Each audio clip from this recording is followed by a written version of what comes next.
Assalamualaikum warahmatullahi wabarakatuh. Innal hamdalillah nahmaduhu wa nasta'inuhu wa nastahdihi wa nastaghfiruh wa na'udzu billahi min shururi anfusina wa min sayyiati a'malina. May yahdihillahu fala mudilla lahu wa may yudlilhu fala hadiya lahu.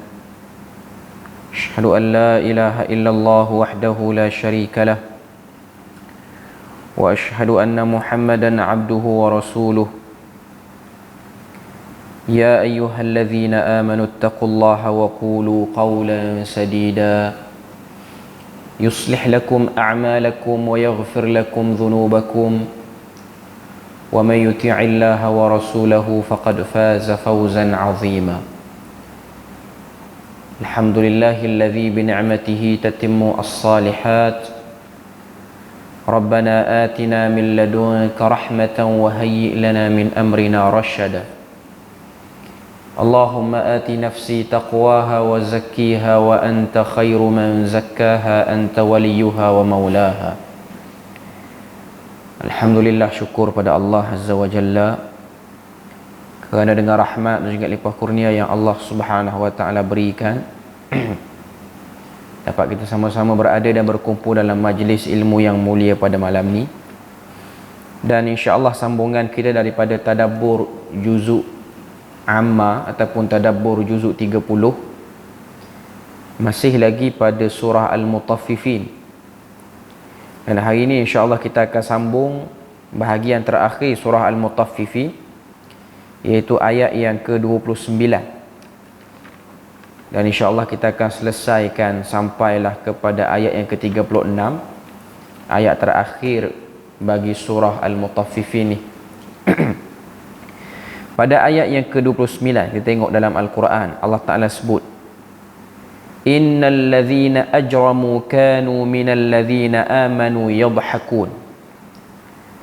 Maksudnya sesungguhnya orang-orang yang berdosa adalah mereka yang mentertawakan orang-orang beriman. Ayat yang ke-29, Allah Subhanahu wa taala cerita pada kita tentang golongan yang digelar sebagai al-muqarrabun, iaitu pada ayat sebelumnya Allah Taala sebut, ayat 28, ainan yashrabu bihal muqarrabun, mata air yang akan diminum olehnya orang-orang yang dekat dengan Allah Azza wa Jalla. Ayat-ayat sebelum ni kalau kita tengok, Allah Ta'ala cerita tentang nikmat syurga kepada dua golongan, iaitu pertama al-abrar, yang kedua ialah al-muqarrabun, iaitu bermula pada ayat 22 sampailah ayat yang ke-28. Allah Ta'ala cerita tentang dua golongan ahli syurga, al-abrar dan juga al-muqarrabun. Al-abrar ni golongan yang banyak melakukan bakti ataupun banyak melakukan benda-benda baik. Mereka ni akan dapat balasan syurga yang berbagai-bagai, nikmat syurga yang berbagai-bagai. Yang mana kalau kita tengok nikmat tu Allah Ta'ala detailkan satu persatu. Allah Ta'ala cerita apa yang abrar akan dapat. Antaranya mereka berada di atas singgah sana yang indah, alal araiki yanzurun, wajah mereka berseri-seri, ta'rifu fi wujuhihim nadratan na'im. Selain pada itu diberi minum daripada minuman arak yang terpelihara, yusqauna min rahiqin makhtum. Dan Allah Ta'ala sebut antaranya mereka akan minum air yang dicampur dengan mata air yang bernama tasnim. Itu ayat yang ke-27. Kemudian Tuhan sebut tasnim itu hanya diminum oleh golongan al-muqarrabun. Maknanya bagi golongan muqarrabun nikmatnya lagi tinggi, di-upgrade lagi berbanding kumpulan ataupun golongan al-abrar. Kemudian Allah Ta'ala nak sebut ayat 29 pada malam ni, siapakah al-muqarrabun? Al-muqarrabun itu kalau kita tengok ialah orang-orang yang dekat. Dalam bahasa terjemahan bahasa Melayunya, al-muqarrabun mari pada perkataan qaraba, iaitu dekat. Orang yang dekat kepada Allah Azza wa Jalla. Kita tengok apa yang disebutkan oleh para ulama. Dia sebut sini, siapakah mereka yang al-muqarrabun itu? Untuk memahaminya, kita kena kenangkan dan bayangkan keadaan para sahabat semasa mula-mula Islam dahulu. Sesungguhnya orang-orang yang derhaka kepada agama selalu mengetawakan orang mukmin yang mula-mula memeluk Islam. Mereka ditertawakan sebab mereka menyebut tentang benda-benda gaib yang manusia tidak nampak. Jadi mereka nampak pelik pada pandangan orang kafir, dan kerana itu orang kafir mentertawakan mereka yang beriman itu. Ayat 29 tadi Allah Ta'ala sebut, innal ladhina ajramu, orang-orang yang suka melakukan kesalahan ataupun orang-orang yang berdosa, kanu, mereka itu, minal ladhina amanu, terhadap orang beriman, mereka suka persenda dan ketawakan orang beriman. Orang beriman yang dimaksudkan sini ialah al-muqarrabun. Nak sebut pada kita al-muqarrabun ni ialah golongan yang awal memeluk Islam pada peringkat awal dakwah Nabi sallallahu alaihi wasallam, yang mana mereka pada waktu ini telah dipandang sebagai kumpulan yang pelik. Sebab apa pelik? Pertama, mereka tidak menerima unsur monoteism dalam penyembahan. Monoteism ni maksud dia apa? Mewujudkan kuasa-kuasa lain yang hebat dengan Tuhan, lalu kita seru ataupun kita puji kuasa tu. Dalam erti kata lain, ianya ialah berhala. Jadi kumpulan muqarrabun ni ialah kumpulan yang menafikan semua berhala yang ada, yang dinisbahkan sebagai perantaraan antara satu orang hamba tu dengan Allah Azza wa Jalla.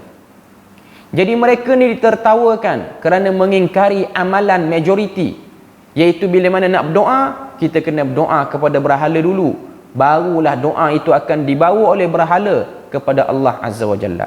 Mereka ingkar benda tu. Mereka bila mana nak berdoa, direct pada Allah Ta'ala. Mereka ni golongan politism.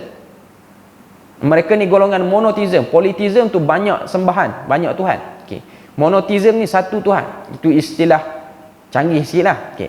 Cuma nak sebut pada kita bahawasanya mereka dipandang pelik itu kerana mereka tidak menerima kesyirikan yang dinisbahkan kepada Tuhan itu sendiri. Okay. Jadi Allah Ta'ala sebut, mereka golongan pertama ni telah menerima berbagai-bagai ancaman, berbagai-bagai penindasan, dan teruk dibantai oleh golongan-golongan yang majoriti pada waktu tu. Jadi al-muqarrabun adalah mereka yang mula-mula mahu beriman, mula-mula mahu percaya. Mereka tidak kisah walau apa pun yang dikata orang. Kalau zaman sekarang sudah senang masuk Islam kerana sudah ramai yang beriman, tetapi bayangkan mereka yang mula-mula beriman dahulu, tentu amat susah bagi mereka kerana mereka nampak berlainan dengan orang lain.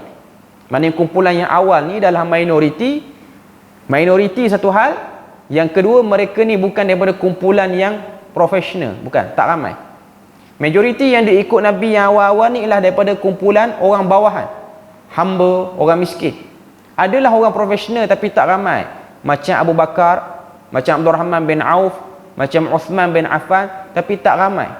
Yang lebih ramai ataupun yang majoriti dalam kumpulan Islam pada waktu itu ialah daripada kelompok bawahan. Okay. Jadi dengan sebab kepelikan yang mereka pegang itu, akidah yang mereka pegang itu, mereka setiap kali lalu mereka akan ditertawakan. Allah Ta'ala sebut pada ayat yang ke-30, wa idza marru bihim yataghamazun. Maksudnya, dan apabila orang-orang yang beriman itu melintas di hadapan mereka, mereka akan mengedipkan matanya. Yataghamazun ni maksudnya kerlingan mata ataupun pandangan mata yang menghina. Ataupun sebahagian menterjemahkan ialah yataghamazun ni ialah perbuatan untuk mentertawakan orang tu ataupun mempersendakan orang tu. Pertama, pandangan mata tengok orang ni macam tak selamat ataupun pelik. Yang kedua, ditunjuk dengan mulut sahaja. Macam kita nak datang orang yang kita tak berapa suka, kita akan sebut, mari cara lagu tu. Okay. Maknanya waktu dia orang beriman ni masuk dalam kalangan orang-orang kebanyakan, orang akan senyap seketika. Dah masuk lah, ni geng-geng Muhammad dah masuk. Itu yang mereka lalui. dan ia bukan mudah pada waktu tu. Kita hari ni beriman mudah sebab apa? Sebab majoriti dah beriman, ataupun ramai dah orang yang Islam. Jadi agama Islam tidak pelik. Tapi pada waktu tu, apa yang dibawa oleh Nabi, apa yang diikuti oleh para sahabat, ternyata paling pelik berbanding yang lain-lain. Sebab tu kalau kita tengok, bila mana peringkat dakwah Nabi ni, Nabi perintahkan sebahagian sahabat yang tak tahan ditohmah dengan pelik itu untuk berhijrah ke Habsyah. Perlu berhijrah ke Habsyah supaya adanya kelompok daripada Islam ni yang dia punya jiwa tu tak tertekan sangat. Jadi diorang pun mengikut arahan Nabi pergi ke Habsyah. 2 kali hijrah ke Habsyah kalau kita baca sirah. Tujuan dia apa? Nak bagi kumpulan orang Islam ni tak semuanya dibantai, ada juga yang selamat. Maknanya kalau berlaku apa-apalah di Mekah, andai kata konspirasi yang dilakukan oleh Quraisy untuk bunuh semua orang Islam, di sana masih ada lagi sakit baki Islam. Dan yang kedua nak sebut di situ, sebab apa Nabi suruh hijrah ke Habsyah? Sebab di Habsyah ini, orang-orang yang beragama di Habsyah ni, dia punya cara beragama tu macam lebih kurang dengan orang Islam. Tak sama, tapi ada toleransi yang tinggi. Sebab tu Quran sebut berkenaan dengan orang-orang yang berada di Habsyah. Habsyah pada waktu tu, Ethiopia hari ni, ianya sebuah tamadun yang hebat, kerajaan yang hebat. Kerajaan Ethiopia dahulu ialah kerajaan yang besar. Dia ada pengaruh. Taklah sehebat Rom dan Parsi, tapi ianya dibilang sebagai kerajaan-kerajaan yang hebat. Agama diorang ialah agama Nasrani, Kristian yang masih belum tercemar. Kita jangan bayang apa tu? An-Najashi, Ashamah An-Najashi, raja dia tu, agama Kristian di negara Habsyah pada waktu tu sama macam Kristian yang ada tempat kita sekarang ni. Dia tak sama. Yang zaman tu dia tak tercemar sangat dia punya akidah dia orang. Dia orang ada sikap membesarkan Nabi Isa, tapi tak lagi pergi kepada membesarkan patung ataupun akidah-akidah Trinity yang melampau. Tidak ada lagi pada waktu tu. Sehingga ada ayat Quran turun cerita tentang mereka ni, mereka yang Kristian ni. Allah Ta'ala kata, wala tajidanna aqrabahum mawaddatan lilladzina amanu alladzina qalu inna nasara. Kamu akan dapati orang yang paling akrab kasih sayangnya. Tuhan guna perkataan wala tajidanna aqrabahum mawaddah, yang paling dekat rasa sayang tu dengan orang beriman, alladzina qalu inna nasara, iaitu golongan-golongan yang mengatakan kami ini Nasrani. Tuhan cerita, adakah berpada dengan dia mengaku dia Kristian, maka dia dikira sebagai orang yang dekat dengan orang Islam? Quran kata, dzalika bi annahum qissisina warruhbana la yastakbirun. Kerana pendeta-pendeta mereka, pemimpin-pemimpin mereka bukanlah daripada kalangan orang yang sombong. Jadi apa beza antara Habsyah dengan Quraisy di Mekah pada waktu tu? Sombong. Habsyah lagi besar kerajaan berbanding Mekah. Mekah kecil. Quraisy ni dia boleh kuasai kerajaan mana? Tak ada kerajaan mana pun. Dia kuasai Mekah, lembah kecil tu ya, yang dia kuasai. Mekah ni bukanlah sebuah daerah yang besar. Mekah dengan Perlis lebih kurang ya. Dia punya, orang kata apa, meter persegi dia lebih kurang. Kalau besar pun besar dia sikit ya. Mekah, Madinah ni antara tempat yang kecil, tapi kepadatan penduduk tu ramai. Okay. Apa yang orang Quraisy kuasai? Dia hanya kuasai kota tu. Habsyah dia kuasai banyak. Habsyah dia kuasai kerajaan-kerajaan yang besar. Habsyah pada waktu tu meliputi Sudan sekali. Maknanya dia punya kawasan jajahan tu besar. Pengaruhnya lagi besar. Tapi apa yang membezakan antara Habsyah dan juga Mekah, kerajaan Habsyah dan kerajaan Mekah pada waktu tu? Pemimpin-pemimpin di Mekah, mereka itu sombong dengan keturunan. Adapun An-Najashi bukanlah orang yang sombong, walaupun kuasa pengaruh Najashi lagi besar dan lagi hebat berbanding kuasa pengaruh Abu Jahal yang ada di Mekah pada waktu tu. Nak sebut pada kita bahawasanya kesombongan itu menjahanamkan manusia. Mana-mana sejarah manusia ni, orang yang sombong, tidak ada cerita orang sombong melainkan penutupnya Allah Ta'ala tutup dengan kehinaan. Fir'aun yang sombong, Allah Ta'ala tutup dengan kehinaan. Abu Jahal yang sombong, Allah Ta'ala tutup dengan kehinaan. Qarun yang sombong pun sama. Semua cerita orang-orang sombong seperti itulah. Jadi kita tengok Allah Ta'ala kata pada ayat yang ke-30, wa idza marru bihim yataghamazun. Bila mana lalu saja orang-orang yang baru masuk Islam ni, mereka ni buat pandangan mata yang tidak menyenangkan. Orang beriman tu perasan. Sahabat-sahabat Nabi yang baru masuk Islam ni dia perasan. Perasan kata orang tak suka kita. Okey. Wa idzan qalabu ila ahlihim qalabu fakihin. Ahlihim qalabu fakihin.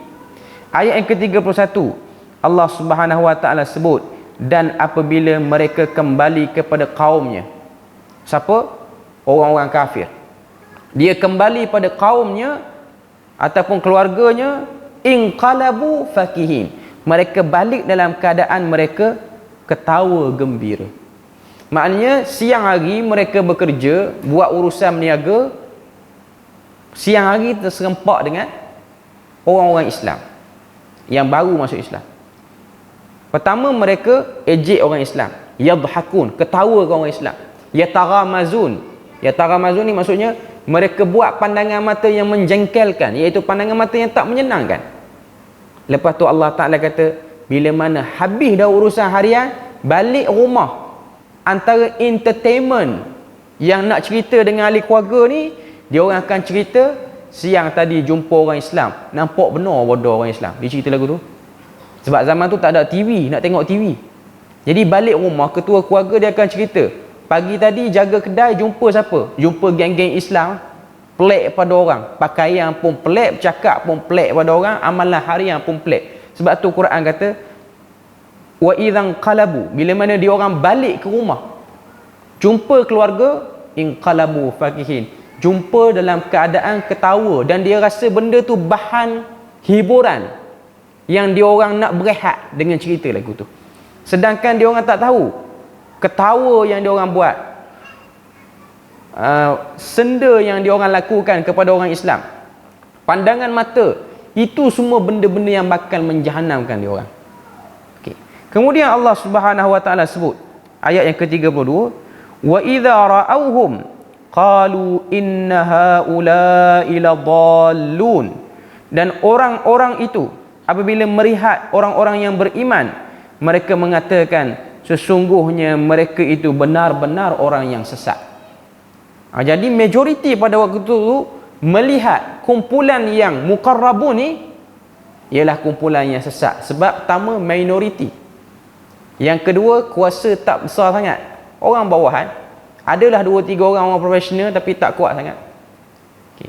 Jadi itu antara benda yang dia orang rasa dia orang hebat. Kita boleh tengok ini tabiat orang sombong.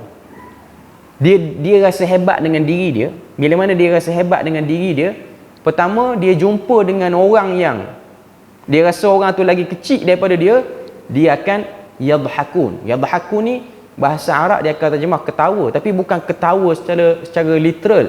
Maksudnya ialah mempersendakan. Lalu ketawa pelekeh orang. Tuan-tuan mungkin boleh tengok sebahagian orang cara dia ketawa tu dia pelekeh orang. Okay. Quran kata yadhakun. Lepas pada ketawa pelekeh orang ni, penyakit sombong dia akan yatarattab, dia akan keluar benda-benda ni. Dia akan keluar daripada sombong yang kita simpan dalam hati tu, dia akan pergi dan keluarlah akhlak-akhlak yang buruk ni. Pertama, tengok orang suka pelekeh orang. Okay.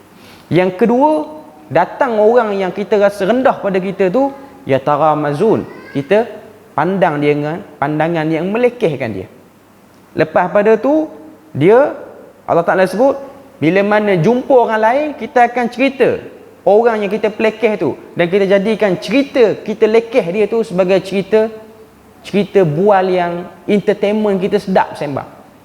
Tuan-tuan tengok orang-orang yang sombong, bila mana dia jumpa dengan geng-geng sombong dia akan cerita, aku jumpa geng ni tadi, betul tak tahu apa. Cara dia cerita tu dia macam nak bangga. Okay.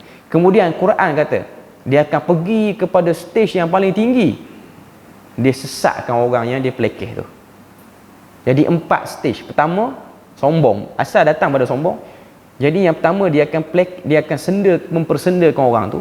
Kemudian dia Dia buat pandangan mata yang tak senang dengan orang tu. Lepas tu dia balik, dia cerita ke orang sebagai cerita yang menggembirakan hati dia, boleh pelekeh orang. Dan yang keempat, dia boleh pergi kepada sesatkan orang tu. Ini 4 penyakit yang Allah Ta'ala sebut. Dan inilah 4 benda yang akan dilalui oleh mana-mana orang yang nak mempertahankan kebenaran, khususnya muqarrabun. Dan benda ni bukan senang, terutamanya para sahabat yang awal. Dia orang pergi nak buat urusan harian, dia orang diketawakan, dia orang dipandang dengan pandangan yang pelik, dia orang dijadikan bahan bual bicara, bual yang panah, orang duk sembang. Dan lebih dahsyat, orang dah cok dia orang ni sesat pada waktu tu. Jadi ini ujian yang dilalui oleh golongan-golongan yang awal. Sebab itulah Allah Ta'ala sebut antara kelebihan orang-orang yang awal ni, mereka akan minum air daripada mata air, namanya tasnim dalam syurga. Yang mana tasnim ni, orang-orang yang masuk syurga daripada kalangan abrar pun tak dapat minum. Golongan abrar hanya boleh minum saripati saja, maknanya campuran satu air dengan tasnim. Tapi orang-orang yang muqarrabun ini, dia dapat minum air tasnim itu. Tasnim tu maksudnya air yang suci, bersih, tak bercampur. Rasa dia kita tak boleh nak terangkan. Satu kemuliaan yang Allah Ta'ala beri kepada al-muqarrabun. Ayat yang ke-33, Allah Ta'ala sebut pada ayat 33, وَمَا أُرْسِلُوا عَلَيْهِمْ حَافِظِينَ. Ayat 33 Allah Ta'ala kata, padahal orang-orang yang berdosa itu, mereka tidak diutus sebagai penjaga bagi orang-orang mukmin. Ayat ni ada 2 tafsiran. Yang pertama, Allah Ta'ala nak beritahu pada orang-orang kafir, kamu ni bukanlah pihak yang dilantik oleh mana-mana Tuhan ataupun mana-mana kuasa untuk pelekeh orang ataupun nilai orang. Dia ni tak elok, dia ni tak pandai, dia ni tak cerdik. Tidak ada orang yang melantik kita, ataupun tidak ada kuasa yang melantik kita untuk kita pelekeh keburukan dan kelebihan orang yang ada. Tak boleh. Itu yang pertama, tafsiran pertama. Tafsiran kedua yang disebutkan oleh sebahagian ulama, ayat ni khusus kepada orang Islam supaya jangan terkesan dengan ejekan ataupun lecehan yang telah dilakukan oleh orang-orang kafir. Sebab kita orang Islam pun tidak dihantar untuk sakit kepala fikir macam manalah dia boleh pelekeh aku, tak perlu fikir. Jadi orang beriman pada waktu ni, mereka pun bila mana balik rumah, mereka tak fikir macam mana orang kafir boleh benci kita, sakitnya hati, nak lawan tak boleh, tak perlu fikir. Benda-benda seperti ni kita boleh tengok, ianya berkait dengan macam mana menguruskan emosi. Tapi kerja kita orang Islam ni ialah kita sampaikan kebenaran. Al-amru bil ma'ruf wan nahyu anil munkar tu berjalan macam biasa. Cuma kalau orang dia tak mau terima benda yang disampaikan tu, kita tak perlu fikir macam mana dia tak boleh terima. Tak perlu fikir. Sebab tu kalau tengok mana-mana orang yang berminat dengan ajaran sesat, walaupun dia tu orang yang ada high education, pendidikan yang tinggi, kita tak perlu pelik. Ada orang dia pelik bila mana tengok sebahagian orang-orang yang ada pendidikan berminat dengan aliran-aliran yang pelik, walaupun dia tu ada pendidikan. Saya pernah sembang dengan satu orang, dia pelik dengan satu orang ni, Dr. Faizal Musa. Tuan-tuan kenal Faizal Musa? Faizal Musa ni nama lain dia Faisal Tehrani, seorang doktor di UKM. Dia ni Syiah, dia ada PhD, dia tulis banyak novel apa semua.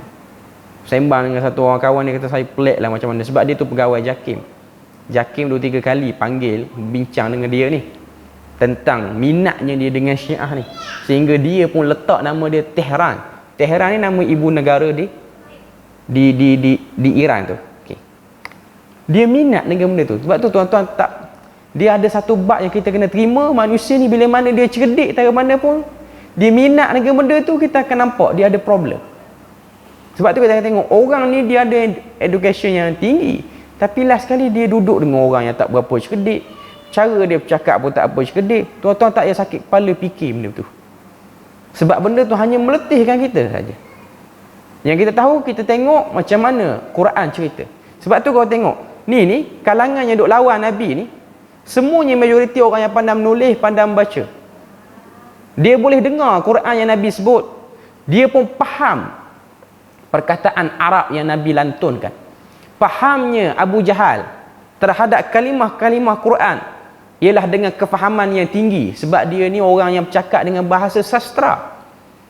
Kalau kita tengok orang-orang zaman awal ni, zaman Nabi ni, orang Arab zaman tu dia bercakap dengan bahasa yang sastra, bahasa Arab sastra. Sebab tu kalau tengok kebiasaan orang Arab ni, dia punya kebolehan, dia boleh buat syair on the spot. Syair tu dengan laras bahasa yang tinggi. Beza dengan Arab sekarang, dia boleh bersyair tapi syair dia tu guna bahasa pasar. Macam kita orang Melayu boleh pantun, tapi pantun lorak ikut negeri masing-masing. Asal pantun tu kena pakai bahasa baku standard bahasa Melayu. Okay. Tapi dengan sebab orang makin kurang perkataan apa semua, jadi kebiasaan tu tak dapat ataupun kebolehan tu tak berapa kuat. Abu Jahal lebih memahami Al-Fatihah daripada kita. Mungkin kita boleh kata lagu tu. Sebab dia bercakap bahasa tu dan dia tahu alhamdu ada beza dengan al-madhu ada beza dengan asyukru. Tapi apa yang membentengi Abu Jahal untuk dia faham dan terima ajaran Quran? Kesombongan. Bukan kepetahan bercakap, banyaknya maklumat dalam kepala ni tentang perkataan, bukan tu. Sebab tu kita akan tengok manusia ni walaupun dia tinggi, dia punya pengajian dia, bila mana dia ada satu penyakit iaitu dia sombong, dia akan blok kebenaran tu. Kebenaran ni dia tak akan boleh tembus dengan orang yang ada sombong. Sebab tu Nabi sebut dalam hadis, Nabi kata al-kibru batarul haq wa ghamtin nas. Sombong itu ialah suka pelekeh orang dan tolak kebenaran. Itu maksud sombong. Sahabat ni pernah Nabi tanya sahabat, wamal kibru? Takbur ni apa? Sombong ni apa? Sahabat pun kata sombong ni ialah orang yang pakai baju kemas elok, segak baju dia dan pakai kasut yang elok. Nabi kata innallaha jamilun wa yuhibbul jamal. Allah Taala itu cantik dan sukakan kecantikan. Tak salah nak pakai baju segak, baju mahal, kasut yang mahal, tak salah. Tapi yang sebenar-benar sombong ni ialah orang yang bila mana dengar kebenaran, dia tak berminat dengan kebenaran. Lebih dahsyat lagi, dia pelekeh orang yang bawa kebenaran. Itu makna sebenar kepada sombong. Okay.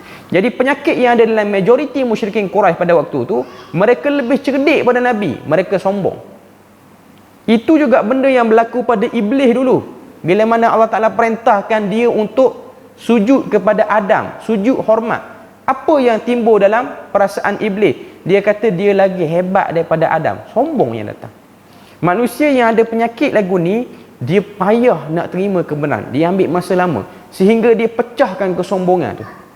Sebab tu kau tengok antara orang yang Allah Ta'ala beri rahmat, dipecahkan kesombongannya ialah Abu Sufyan. Abu Sufyan ni antara geng yang lawan dakwah Nabi.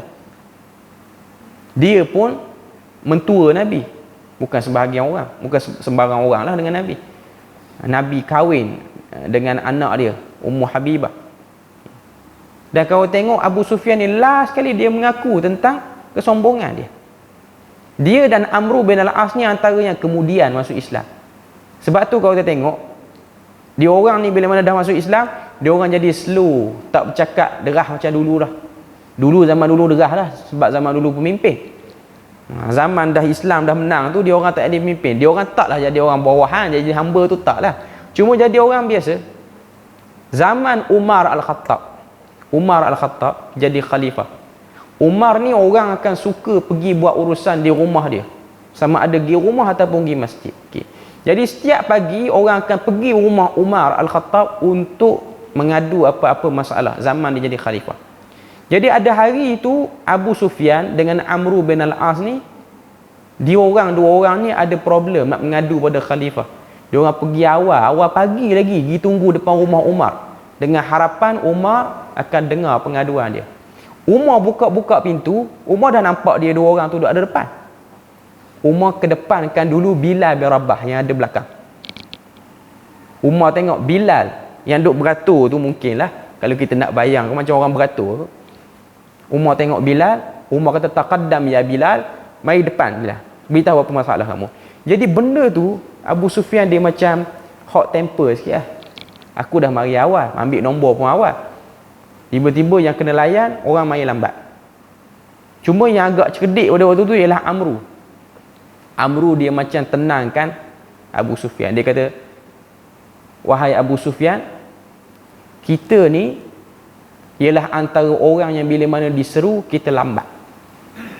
Bila mana Nabi SAW seru kita pada kebenaran, kita antara yang lambat. Wa idza nadaina fa abta'na. Bila mana Nabi seru kita, kita lambat. Bila ni Nabi seru, terus dia sahut seruan tu, iaitu dia peluk Islam. Okay. Jadi kalau hari ni kita tidak dilayan oleh Umar, padanlah kita dulu pun lambat. Kalau kita rasa tak puas hati di pintu Umar, maka rasa tak puas hati itu akan lebih besar bila mana kita berada di hadapan pintu syurga nanti. Amru orang yang cerdik. Amru kata kalau duduk depan pintu Umar tak puas hati dah, tengok ada orang lagi awal masuk. Kalau kita duduk depan syurga nanti Allah Ta'ala persilakan ni Al-Muqarrabun dulu masuk. Kita tak masuk lagi sebab kita masuk Islam lambat. Kita masuk tahun ke-7, ke-8 hijrah. Mekah nak kalah dah baru kita masuk. Nampak orang Islam gagah baru kita masuk. Waktu dia orang lemah, kita lawan dia. Jadi itu kita boleh tengok sebahagian manusia dia kena akur lah sebab sombong yang dia buat dulu, dia kena dapatlah balasan tu. Maknanya dia tu terima. Zaman dia hidup tu dia tengok macam mana Umar layan dia. Okay. Cuma nak sebut kepada kita, poin dia di sini ialah manusia itu penuh kesombongan. Manusia itu penuh kesombongan. Dan balik kepada fokus asal surah ni cerita pada kita apa dia? Perangai orang-orang kafir bila mana jual beli, dia menipu dalam timbangan. Sebab apa dia tipu? Sebab dia rasa dia bangsa yang hebat. Dia rasa dia bangsa yang hebat. Dia bangsa yang orang kata apa? Yang ada kemuliaan. Jadi kalau orang yang nak beli urus niaga dengan dia, dia rasa dia berhak untuk ambil kesempatan. Sebab tu kalau tuan-tuan tengok orang Arab ni, dia akan panggil kita yang bukan Arab ni dengan perkataan A'jam. A'jam ni maksud dia apa dalam bahasa Melayu? A'jam ni ialah non-Arab, bukan Arab, yang lidah pendek tak pandai bercakap. Tu maksud dia. Maknanya dia ibaratkan kita, dia misalkan kita ni, orang Ajam ni ialah orang yang tak pandai bercakap, orang yang perkataan tak fasih. Istilah kita lagi umum, ibaratkan kita ni macam ayam itik, tak payah layan lagu tu. Sebab tu dia guna perkataan Ajam. Dia nak panggil kita yang bukan Arab ni Ajam. Dululah perkataan tu disebut dengan nilai kehinaan, dengan bentuk kehinaan. Apa lebih bangsa Arab tu? Lebih bangsa Arab ni, pertama, bahasa Arab tu memang antara bahasa yang orang kata apa, agak unik lah, dan bahasa yang ada pengaruh yang besar dalam ilmu. Okay. Hebat orang Arab ialah pada satu huruf ya, huruf dad tu ya. Kalau kita tengok dalam bahasa Arab ni, dia ada satu huruf, huruf dad. Huruf yang paling susah untuk disebut bagi orang yang bukan Arab. Termasuklah kita orang Melayu ni. Kita Melayu ni okey, kalau orang Jawa lagi teruk bunyi dia nak sebut huruf dad. Orang Cina lagi teruk nak sebut benda tu. Okey. Dia orang bangga sebab tu dia orang kata nahnu afsahun nas bi lughatid dad. Kami ni orang yang paling fasih dengan bahasa dad. Sebab huruf dad ni ialah huruf yang paling payah untuk kita tepat. Kita baca Quran ni waladhdallin tu, tak semualah orang Melayu yang baca ni dia dapat markah 100% penyebutan huruf dad tu betul dengan kedudukan asal orang Arab tu. Agak susah. Cuma nak sebut pada kita, bangga hanya boleh bercakap fasih pada orang. Tu saja. Sombong pada benda tu tak wajar. Kesombongan tu kecil je. Orang Arab diangkat oleh Allah Ta'ala kerana dia terima Islam. Kalau tak terima Islam, maka Arab masih lagi tiada nilai sampai hari ini pun. Cuma itu nilai-nilai kesombongan yang diruntuhkan. Allah Ta'ala sebut lagi pada ayat yang ke-34. فَالْيَوْمَ الَّذِينَ آمَنُوا مِنَ الْكُفَّارِ يَضْحَكُونَ.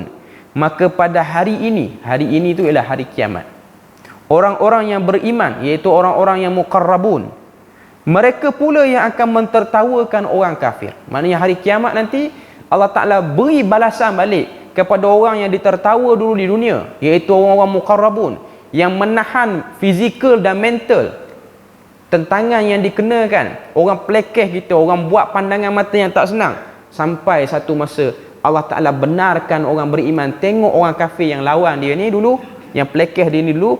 Dan pada waktu tu orang beriman muqarrabun ni yadhakun, mereka mempersendakan dan mentertawakan balik orang-orang kafir pada waktu tu. Allah Ta'ala sebut pada ayat yang ke-35, alal araiki yanzurun, mereka tertawa ke orang kafir dalam keadaan mereka berada di atas pelamin-pelamin yang indah. Maknanya duduk dalam keadaan yang penuh nikmat dalam syurga. Allah Ta'ala berikan kepada mereka pelepah rasa dulu. Sebab apa benda ni kena ada? Sebab manusia ni dia teringat, walaupun dia duduk di syurga dah, dia teringat dulu waktu aku Islam teruk jugalah aku kena. Jadi Tuhan ni dia maha adil, dia bagi tengok balik muka orang yang pernah pelekeh dulu, dan orang yang pelekeh tu perasan orang yang dia perlekehkan di dunia tu sedang memerhatikan dia sedang dihina pada waktu tu, iaitu orang kafir. Walaupun benda ni dia benda gaib, maknanya orang yang duduk dalam syurga boleh tengok orang yang duduk dalam neraka, dan dia orang ketawa kepada ahli neraka, dan ahli neraka tahu ahli syurga ni sedang ketawakan dia. Teknologi dalam syurga lah. Maknanya tak perlu ahli syurga tu kena masuk dalam neraka tu tengok, oh teruk dia orang kena, tak perlu. Macam zaman kita lah, zaman kita ni kita nak buat video call pun boleh tengok orang, dan orang yang duk terima video call tu dia tahu kita sedang tengok dia. Itu teknologi zaman kita. Okay. Bila mana tengok tu, dia jadi satu tekanan mental bagi ahli neraka. Oh malu aku, dulu aku sakan lah kata ke dia ni, hari ni dia ketawakan aku dengan sebab apa yang disebut sebagai balasan. Kemudian Allah Ta'ala sebut ayat 36 penutup bagi surah ni, hal thuwibal kuffaru ma kanu ya'malun, apakah orang-orang kafir itu diberi balasan hukuman terhadap apa yang telah mereka lakukan? Ayat yang ke-36 ni ialah bentuk dia tu bentuk soalan. Hal thuwibal kuffar, adakah akan diberi pahala, balasan, upah kepada orang kafir terhadap apa yang mereka lakukan? Ya, hakikatnya orang yang sombong Allah Ta'ala akan malukan dia. Mana-mana orang yang sombong Allah Ta'ala akan malukan dia. Di dunia ni kau tengok, malu ni, kita tak nampak malu ni, tapi orang sangat takut kalau dia kena benda-benda yang boleh memalukan dia. Tuan-tuan tengok, orang politik dia sanggup bayar macam-macam untuk tutup aib dia, sebab dia malu kalau orang tahu masalah dia. Kita akan jumpa setengah-setengah orang yang berpengaruh, dia buat jenayah zaman dia ada kuasa dulu, akhirnya orang bongkarkan konspirasi, orang bongkarkan skandal dia. Dia malu, tak keluar rumah, bertahun tak keluar rumah. Ada yang sanggup larikan diri ke mana-mana tempat. Sebab apa? Sebab malu. Malu itu ialah salah satu daripada makhluk yang Allah Ta'ala cipta untuk memberi azab pada manusia. Sebab tu manusia ni dia ada yang kita sebut sebagai malu muka. Muka tu malu bila mana ada benda-benda buruk orang tahu. Padahal malu ni kau tengok, kalau malu di dunia ni lah, contoh kita dulu cakap kemas, akhirnya kena sekali, malu nak keluar, sembang derah lah dengan orang, sembang anak kita berjaya apa semua, mari satu kes, rupa-rupanya yang berjaya tu jual dadah rupanya, kita pun tak tahu anak kita, tapi cerita jaja kampung ni anak saya pakai kereta kemas lah. Masuk surat khabar apa semua, baru tahu anak jual, ayah tak keluar rumah. Saya pernah jumpa kes ni, realiti berlaku, tapi negeri mana tak cerita lah. Okay. Ayah dia sembang kemas, anak dia pakai macam-macam kereta, cek punya cek, oh rupanya terlibat dengan penyeludupan dadah yang skala besar. Bukan dadah jenis juta 2 juta ni, boleh pergi pada 1 bilion lagi ambil. Sebab orang kampung pun perasan kereta ni macam baju dah tukar hari-hari tukar. Tapi ayah tu pergi masjid dah ambil dada depan AJK. Oh anak saya je pakai kereta lagu ni. Tu masuk surat khabar sekali, anak dia, muka anak dia, bukan muka orang lain, muka anak dia. Dia malu tak pergi masjid, bertahun tak pergi masjid, malu. Malu tu hakikatnya tuan-tuan, dia tidak mengurangkan benda-benda yang ada pada diri orang yang kena malu tu. Kalau tuan-tuan perasan, ayah dia yang malu tu, ayah dia tak ada lah rumah ayah dia tu jadi kecil je, tak besar lagu tu kau. Okay. Tapi malu tu, dia malu, dia rasa rumah dia yang luas tu pun kecil lagi untuk dia berlindung. Okay. Duit yang ayah dia simpan tak berkurang pun, dia makan pun banyak tu kak. Cuma dia malu nak tengok orang kampung yang dia pernah Cakap kemas tu dulu. Kan? Jadi kita kena berhati-hati dengan malu. Kalau Tuhan dia nak malukan kita, malu tu kita tak boleh nak tolak. Ia sangat benda yang perlu difikirkan. Dan apatah lagi kalau malu itu berlaku di akhirat. Sebab di sana bila mana didedahkan, semua orang akan tahu. Semua orang akan tahu. Sebab tu antara benda yang kita syukur pada Allah Ta'ala tutup aib kita sehingga kita ni boleh berjalan mana-mana tempat. Orang tak tahu keburukan kita. Okay. Jadi selesai perbahasan untuk surah Al-Mutaffifin ni. Okay. Jadi kita tengok sikitlah mukaddimah kepada surah Al-Insyiqaq ni sementara menunggu masuk waktu Isyak ni. Okay. Saya memang ajaknya nak selesaikan surah ni saja. Okay. Tapi masih lagi ada waktu ni, kita cerita sikit. Surah yang seterusnya perbahasan kita insya-Allah pada kali yang akan datang. Malam ni kita mukaddimah je dulu. Ialah surah Al-Insyiqaq. Surah Al-Insyiqaq ni ada berapa dari segi kedudukan dia? Surah yang ke berapa? Surah yang ke-84. Al-Insyiqaq dari segi bahasa maksudnya yang terbelah. Syaqqa maksudnya terbelah. Okay. Surah ni statusnya sama macam surah sebelum ni, Makkiyah, iaitu turun sebelum Nabi hijrah ke Madinah. Jumlah ayat dia mengandungi 25 ayat. Surah Al-Insyiqaq mengandungi 25 ayat. Okay. Dan dari segi turutan penurunan, dia ni surah yang ke-83 diturunkan. Dalam Quran, dari segi susunan dia surah yang ke-84. Dari segi penurunan dia surah yang ke-83. Okay. Diturunkan selepas surah Al-Infitar. Diturunkan selepas daripada surah Al-Infitar. Dan dalam surah Al-Insyiqaq ni mengandungi 107 kalimah perkataan. Dan ada 440 huruf dalam surah Al-Insyiqaq. Okay. Kalau kita tengok objektif surah ni, Allah Ta'ala nak cerita pada kita, memujuk manusia agar kembali bertaubat kerana mereka akan pulang kepada Tuhannya. Surah Insyiqaq tentang taubat. Pujuk Allah Ta'ala, pujuk manusia dan beri peluang pada orang kafir supaya stoplah kafir kamu, stoplah lawan Muhammad ni. Kalau kamu nak balik rujuk pada Allah Ta'ala, Allah Ta'ala akan terima taubat kamu. Dan Allah Ta'ala akan balas dengan balasan yang adil kalau orang yang tak mahu bertaubat. Dan yang beriman akan sentiasa diganjari dengan syurga, dan yang kafir menentang akan diganjari dengan neraka, dibalas dengan neraka. Cuma poin dia lah, orang kafir kalau dia orang pilih untuk stop, Tuhan akan beri pengampunan, datang pada rahmat dia. Dari segi orang kata apa, sirah surah ni, bila dia turun pada fasa kedua permulaan dakwah, iaitu Nabi mula berdakwah secara terang-terangan. Dan pada waktu tu orang kafir dia bertembung dengan Nabi pada isu hari akhirat ataupun kebangkitan. Orang kafir dia percaya mati itu ada, yang tak percaya lepas mati ni ada hidup lagi. Yang dia orang percaya mati selesai. Sebab tu kita kena pulun habis-habis waktu hidup ni. Kalau nak jahat bagi jahat sungguh, kalau nak kaya bagi kaya sungguh. Jalan apa pun kita guna, yang penting kita sampai matlamat kaya. Tipu orang pun tipu orang lah. Itu kefahaman sebahagian masyarakat Arab jahiliah pada waktu itu. Tapi Nabi datang, Nabi kata cara tu tak betul. Sebab hidup tak selesai di sini saja.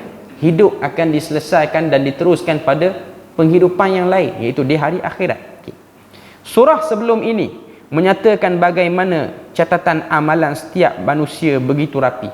Surah Mutaffifin, Allah Ta'ala cerita tentang Sijjin, dan Allah Ta'ala cerita tentang Illiyin. Sijjin dan Illiyin ni lah tempat simpanan buku amalan. Masuk waktu belum lagi? Awal, bunyi awal. Maka surah ini menyatakan bagaimana buku catatan itu diperolehi pada kebangkitan di padang mahsyar nanti. Jadi bila mana berlakunya kebangkitan di padang mahsyar nanti, Allah Ta'ala akan cerita macam mana terima buku amalan tu. Tangan kanan ke, tangan kiri ke, kok depan ke, kok belakang ke. Jadi itu yang diterangkan dalam surah ni. Okay. Dari segi munasabah surah ni, okay, hubung kait dia dengan surah lain, Ia bertitik tolak dengan satu hadis yang diriwayatkan oleh Imam Ahmad dan juga Tirmizi dan juga Al-Hakim daripada sahabat yang bernama Abdullah bin Umar radhiyallahu anhuma, iaitu Nabi kata, man sarrahu an yanzura ila yaumil qiyamah ka'annahu ra'yal ain. Siapa-siapa yang nak tengok panorama hari kiamat macam betul-betul depan mata, falyaqra idza syamsu kuwirat, bacalah surah At-Takwir, wa idza samaa'u fatarat, dan juga surah Al-Infitar, wa idza samaa'u syaqqat, dan juga surah Al-Insyiqaq ni. Okay. Jadi nak sebut pada kita bahawasanya ini ialah surah-surah yang cerita tentang keadaan hari kiamat. Okay. Lepas tu yang terakhir sebagai mukaddimah ni, pembahagian ayat-ayat dalam surah ni ada 4 bahagian. Bahagian pertama ayat 1 hingga 5 cerita tentang kiamat itu pasti berlaku. Ayat 6 hingga 15 benarnya mahsyar. Bahagian yang ketiga ayat 16 hingga 19 sumpah Allah tentang hari kebangkitan. Dan bahagian yang keempat ayat yang ke-20 hingga 25 iaitu keadaan Quraisy saat mendengar ayat-ayat berkaitan dengan kiamat ni. Kita beri lalu azan dulu.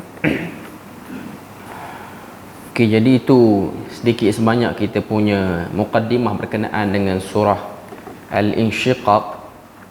Jadi saya rasa tak perlulah untuk kita panjang-panjang lagi, kita tutup teruslah kita punya kuliah pada malam ni. Dan moga Allah Ta'ala beri rahmat dan berkat perbahasan surah Al-Mutaffifin tadi. Subhanakallahumma wa bihamdik, asyhadu an la ilaha illa anta wa astaghfiruka wa atubu ilaik. Wassalamualaikum warahmatullahi wabarakatuh.